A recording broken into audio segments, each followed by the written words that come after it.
Hi hello నమస్తే friends, welcome back to my channel. నేను జ్యోతి. మొన్న మంగళవారం రోజు ఈవినింగ్ హైదరాబాద్కి ఎంత వర్షం పడింది, ఎంత బీభత్సం సృష్టించింది అన్నది ఆల్రెడీ అందరికీ తెలిసే ఉంటుంది. హైదరాబాద్లో ఉండే వాళ్ళకైతే ఖచ్చితంగా తెలుస్తుంది. అలాగే బయట ఎవరైనా టీవీ ఛానల్స్ ఓపెన్ చేస్తే ఇదే న్యూస్ వస్తుంటుంది. ఎందుకంటే అంత బీభత్సంగా వర్షం పడింది. ఈ వీడియో ఏంటంటే నెక్స్ట్ డే బుధవారం రోజు తీసిన వ్లాగ్ అన్నమాట. మంగళవారం రోజు ఈవినింగ్ పడిన వర్షానికి మాకైతే కరెంట్ పోయింది.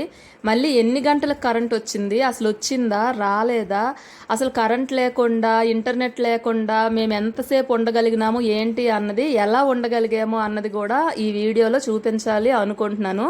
వీడియో లాస్ట్ వరకు చూడండి, చాలా బాగుంటుంది. అలాగే వీడియోకి ఒక లైక్ ఇవ్వడం మాత్రం మర్చిపోకండి. అంతకంటే ముందు సబ్స్క్రైబ్ చేసుకోవడం మాత్రం అస్సలు మర్చిపోవద్దు.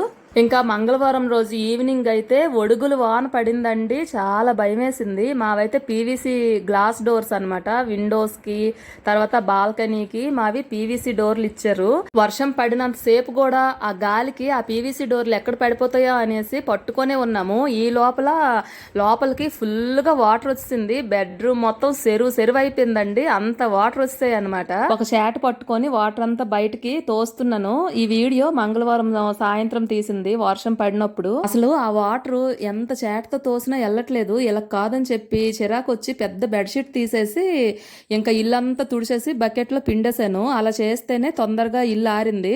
వర్షం పడిన తర్వాత కూడా ఒక గంట వరకు మాకు ఇదే పని సరిపోయింది. ఇంకా ఆ రోజు వర్షానికైతే బాల్కనీలో మట్టి కుండీలు లేవు, ఒకటో రెండో మట్టి కుండీలు ఉన్నాయి. ఇంకా ఆ కుండీలకే ఎంత చెత్త పడిందో తెలీదు. బాల్కనీ మొత్తం బురద అయిపోయింది. ఇంకా పొద్దున్న లేసి అవన్నీ క్లీన్ చేసుకున్నాను. చూసారా అసలు క్లైమేట్ పక్క రోజు బుధవారం పొద్దున్న తీసిన వీడియో అనమాట. అసలు ముందు రోజు ఈవినింగ్ వర్షమే పడలేదు, అసలు ఏం సంబంధం లేనట్టు పొద్దున్నకే గట్టిగా ఎర్రగా ఎండెక్కిపోయింది. అసలు మంగళవారము పడిన వర్షానికి ఆ గాలికి మా వీధి మొత్తం కూడా కరెంట్ పోల్స్ అన్నీ విరిగి పడిపోయాయి. చెట్లు కూడా అన్నీ పడిపోయి, చిన్న చిన్న చెట్లు కూడా కాదు, పెద్ద పెద్ద మాన్లు. ఈ మధ్య ఎండ అన్నాము, ఒక్కసారిగా పెద్ద బీభత్సం జరిగిపోయిందనమాట. అంత వర్షము గాలి ఒడుగులైతే పడుతూనే ఉన్నాయి వర్షం పడినంతసేపు కూడా. ఆ ఒడుగుళ్ళు మా గ్లాస్ డోర్ మీద పడుతుంటే టక్ టక్ మన సౌండ్ వచ్చింది. గ్లాస్ డోర్లు పగిలిపోతాయేమో అన్నంత భయం వేసింది అనమాట. ఇంకా ముందు రోజు వర్షానికి మా మనీ ప్లాంట్ చెల్లా చెదురైపోయిందండి. ఆల్రెడీ ఇంతకు ముందు ఒక వీడియోలో చెప్పాను, మాకైతే ఎక్కువ మొక్కలు లేవు, ఇంకా పెట్టాలి ఈ రెయినీ సీజన్ వస్తే అని చెప్పాను కదా. ఎలాగో లాస్ట్ వీకే మట్టి కుండీలన్నీ తీసి కిందకు దించాము. లేకపోతే నిన్న పడిన వర్షానికి ఆ గోడలు బాల్కనీ మొత్తం బురద అయిపోయి ఉన్నాను. నాకు ఇంకా ఎక్కువ పని పడి ఉన్నేమో. ఆ రోజు పడిన వర్షానికి మనీ ప్లాంట్ అయితే పూర్తిగా చెల్లా చెదురైపోయింది, ఆకులన్నీ చిరిగిపోయాయి. ఇంక బుధవారము తెల్లారి లెగ్గానే ఆ బాల్కనీ అంతా క్లీన్ చేశాను. తర్వాత టిఫిన్లు తిన్నాము. టిఫిన్ తిన్న తర్వాత ఇలాగా మనీ ప్లాంట్ ఏమో నీట్గా చేస్తున్నాను అనమాట. ఒక కర్ర పెట్టి మనీ ప్లాంట్ కొమ్మలన్నీ కూడా దానికి చుట్టేస్తున్నాను.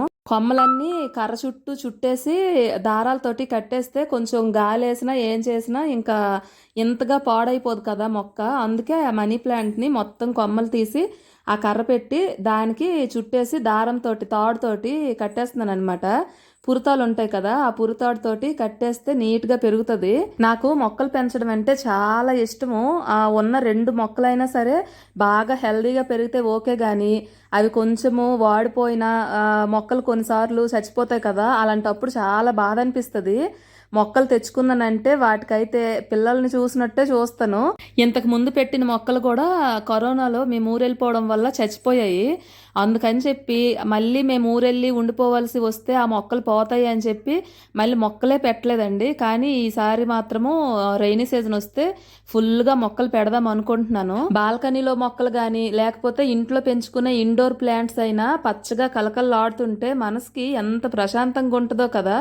నార్మల్గా అయితే మన ఇంట్లో మనీ ప్లాంట్ ఎంత బాగా పెరిగితే అంత ఎక్కువ డబ్బులు వస్తాయి అంటారు కదా. అందులో చాలా మంది అంటుంటారు, మా ఇంట్లో మనీ ప్లాంట్ చాలా బాగా పెరుగుతుంది కానీ మా ఇంట్లోకి డబ్బులే లేవు అని అంటారు కదా. ఎక్కువ డబ్బులు వస్తాయి అంటే దాని మీనింగ్ ఏంటంటే అసలు డబ్బులు రావడం అంటే మన ఇంట్లో పాజిటివ్ ఎనర్జీ ఫుల్గా ఉన్నట్టు. అంటే మనం ఎలాంటి హెల్త్ ఇష్యూస్ లేకుండా, ఇంట్లో గొడవలు లేకుండా మన లైఫ్ సాఫీగా జరుగుతుంది, సాగిపోతుంది, మన లైఫ్లో ఎలాంటి ప్రాబ్లమ్స్ లేవు అని అర్థం అండి. అంతేగాని ఏదో కట్టలు కట్టలు ఎగురుకుంటూ వచ్చి మన బీరువాలోకి వెళ్ళిపోవు మనీ ప్లాంట్ బాగా పెరిగితే.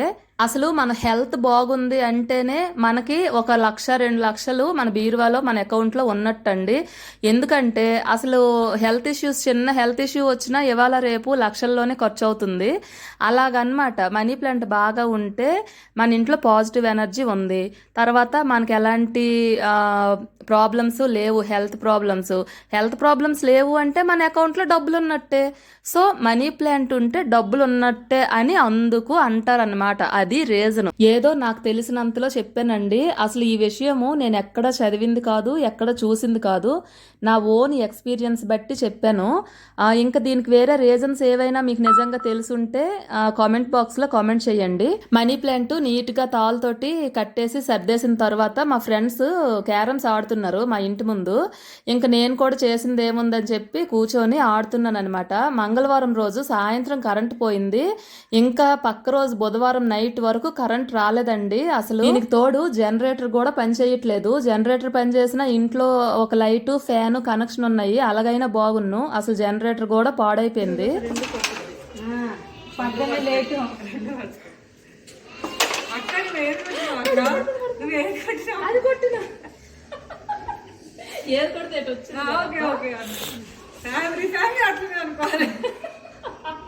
కాదబ్బా, అది కొట్టినా దగ్గర ఉన్నది అంత స్పీడ్ కొట్ట, ఎట్లా పడితే స్లో కొట్టాలి. మరి పడింది, ఏదో వాళ్ళకి వచ్చిందో రాలేదా కావాలి, అదేదో అడ్డ గుడ్డిలో పడ్డది. ఇంకా మేము ఇంత ప్రశాంతంగా ఆడుకుంటున్నాము, మా పిల్లలు లేరేమో, ఎక్కడికో వెళ్ళారేమో అనుకోకండి. వాళ్ళకు ఒక క్యారమ్ బోర్డు ఇచ్చేసి మా పక్కనే కూర్చొని ఆడుకోమని చెప్పాము. ఆడుకున్నంతసేపు ఆడుకున్నారు. ఇప్పుడు వచ్చి చూడండి ఎలా అల్లరి చేస్తున్నారో. ఒక్కొక్కరు వచ్చేసి అసలు వాళ్ళకి ఇచ్చే క్యారమ్ బోర్డు తోటి వాళ్ళు ఆడుకోవచ్చు కదా, మేము ఆడుతుంటే మా దగ్గరకే వచ్చి ఆడతారట. మా నాయుడైతే కాయిన్స్ అన్ని లాక్కొని వెళ్ళిపోతున్నాడు. నేను కూడా ఆడతాను, లేకపోతే మీరు ఆడొద్దు అని వాళ్ళని కూడా తిట్టడానికి లేదు. అసలు కరెంట్ లేదు, టీవీ లేదు, వైఫై కనెక్షన్లు పనిచేయట్లేదు, ఫోన్కి ఏమో ఇంటర్నెట్ రావట్లేదు.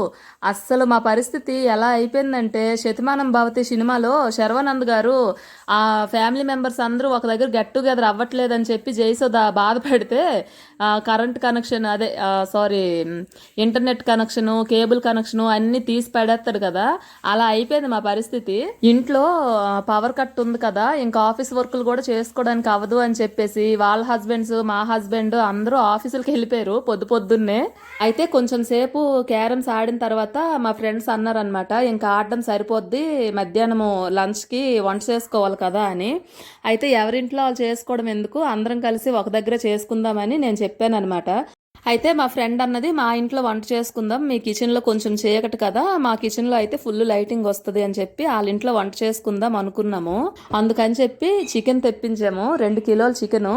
ఒకవేళ తింటే ఇప్పుడు తింటాము, ఇంకా ఉంటే నైట్కి కూడా సరిపోద్ది, ఎలాగో నైట్కి కూడా కరెంట్ వచ్చేటట్టు లేదు కదా అని ఇంకా 2 కిలోల చికెన్ తెప్పించాము. చికెన్ తోటి బగారా రైస్ చేసామన్నమాట. బాస్మతి రైస్ తెప్పిద్దాం అన్నాను. అయితే ఎందుకులే, ఎవరు మనమే కదా, బయట వాళ్ళు ఎవరున్నారు, మన నార్మల్ రైస్ తోటే బగారా అన్నం చేసుకుందామని చెప్పి బగారా అన్నము, చికెను, పెరుగుతోటి కచంబరు చేసామన్నమాట. కరెంట్ పోయిందనే కాదండి, ఎప్పుడు 2 నెలలకి 3 నెలలకి ఒకసారి మా ముగ్గురం కలిసి ఒకరింట్లో ఇలాగ వంట చేసుకొని అందరం ఒకే దగ్గర కలిసి తింటాం అనమాట. ఈ లోపల బర్త్డేలు అవుతాయి కదా, మా పిల్లలు కానీ వాళ్ళ పిల్లలు కానీ. అలా బర్త్డేలు అయిన రోజు కూడా అందరం కలిసి ఎవరి బర్త్డే అయితే వాళ్ళ ఇంట్లో వంటలు చేసుకొని తింటాం అనమాట. మేము ఈ ఇల్లు కొనుక్కొని 4-5 ఇయర్స్ అవుతుంది. అప్పటి నుంచి కూడా మాకు అందరికీ ఒకే దగ్గర కలిసి వండుకొని తినాలి అని అనిపిస్తే ఇలాగే చేస్తామన్నమాట.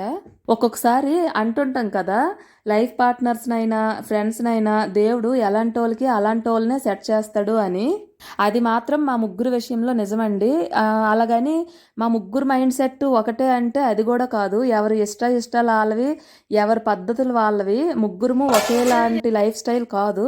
కానీ ఈ ఫ్లోర్లో మా ఇళ్లల్లో ఉన్నంత వరకు కలిసిమెలిసి ఉండడం కానీ, ఒక దగ్గర వండుకొని తినడం కానీ, ఒకళ్ళ అవసరాలు ఒకళ్ళు తీర్చుకోవడం కానీ, ఇంతవరకు కూడా మేము ముగ్గురము బాగా సెట్ అయినాము. ఇంకా ఎవరి ఇష్టాలు వాళ్ళవి, ఎవరి పద్ధతులు వాళ్ళవి, అవి మనము కాదు అనలేం కదా. సో ఇంటి దగ్గర ఉన్నంతసేపు కూడా పిల్లలు మేము అందరము కలిసి ఉంటాము. ఇంకా పిల్లలు కొట్టుకుంటారు, అది సహజము. కొందరు ఏంటంటే పిల్లలు కొట్లాడుకోవడం కూడా సీరియస్గా తీసుకొని వాళ్ళతో ఆడొద్దు, మీ అబ్బాయి ఎలాగన్నాడు, మీ అమ్మాయి ఎలాగన్నది అని గొడవ పడతారు కదా.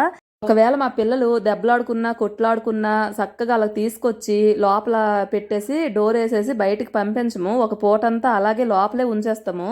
మళ్ళీ బయటకు పంపించినప్పుడు చెప్తామన్నమాట, ఈసారి గొడవలు పడితే వచ్చి మేమే కొడతాము, మీకు అసలు బయటకే పంపించకుండా ఇంట్లో ఉంచి చదివిస్తాము అని చెప్పి బెదిరించి పంపిస్తామన్నమాట. అంతేగాని వాళ్ళు గొడవలు ఆడుకొని వస్తే ఆ గొడవలు మా మీద వేసుకొని మాలో మేము అడుక్కోవడము, ఆర్గ్యుమెంట్ చేసుకోవడము, బ్లేమ్ చేసుకోవడము అలాంటివి ఏమి ఉండవు. ఆ అండర్స్టాండింగ్ మీద ఉన్నాం కాబట్టి ఇన్ని రోజులు ఇన్ని సంవత్సరాల నుంచి కలిసి ఉంటున్నామేమో. ఇంకా మాకు తోడు మా పైన ఇంకొక అమ్మాయి ఉంటుంది అనమాట. తను కూడా మాలాగే కలిసిపోద్ది, కానీ ఎక్కువ తనకి టైం ఉండదు. తను స్కూల్లో టీచర్గా చెప్తుంది. అందుకే ఎప్పుడైనా సండేస్ అలాగా వచ్చి మాతోని టైం స్పెండ్ చేస్తుంది తప్పితే నార్మల్ డేస్లో తను ఫుల్ బిజీ అనమాట. అదే మొన్న క్రాఫ్ట్ వీడియో పెట్టాను, అందులో నాతో పాటు క్రాఫ్ట్ చేస్తుంది కదా తనేని. ఇంకా లంచ్ భోజనాలు అయ్యాక వీళ్ళందరూ కారిడార్లోనే షాపులు వేసుకొని పడుకుంటామన్నారు. సరే ఇంట్లో ఎలాగూ వేడిగా ఉంది, పడుకోనరా అని చెప్పామన్నమాట. అసలు ముందు రోజే అంత వర్షం పడింది, కానీ పక్క రోజే గట్టిగా ఎండ కొట్టింది. ఆ ఎండకి బయట అయితే చల్లగా గాలి వస్తుంది కారిడార్లో, కానీ ఇంట్లో మాత్రం అసలు ఉబ్బరిస్తుంది, ఫుల్ ఉక్కబోస్తుంది అనమాట. సరే ఇంకేముంది, మన ఫ్లోర్లో మనం తప్ప ఇంకెవరు వస్తారు లేరా, పడుకోండి అని చెప్పేసాము. ఏదో వాళ్ళు సరదాగా పడుకోవడానికి సాపలు వేసినారు, కానీ వాళ్ళు కొట్టుకోవడానికి తిట్టుకోవడానికే టైం సరిపోదు. ఇంకా వాళ్ళు ఏం పడుకుంటారు, ఇంకా వాళ్ళతో పాటు మేము కూడా మా నోరు నొప్పేసేటట్టు అరుసుకొని ఉంటే సరిపోయింది. తర్వాత ఈవినింగ్ 4-4:30 అప్పుడు టీ టైం కదా, టీలు తాగేసాము. నార్మల్గా అయితే నేను ఈవినింగ్ టీ తాగను, కానీ మా ఫ్రెండ్ చేసి ఇచ్చింది, ఇంక తాగకపోతే బాగోదు కదా అని చెప్పి తాగేశాను. చూసారా మా ఇంటి ముందు కరెంట్ పోల్స్, చెట్లు అన్నీ విరిగిపోయి పడిపోయాయి. ఇదిగోండి మా ఇంటికి ఎప్పుడైనా ఇంతకు ముందు వీడియోలు మీరు చూసినట్లయితే మీకు అర్థమవుతుంది. మా ఇంటి ముందు పెద్ద చెట్టు ఉండేది, అలాంటిది చెట్టు, అంత పెద్ద చెట్టు కూడా నిన్న గాలివానికి ఇరిగిపోయింది. మేము టీలు తాగిన తర్వాత మా పిల్లలేమో ఏవైనా తినడానికి స్నాక్స్ ఏవైనా చేస్తే బాగుంది కదా అని అన్నారు.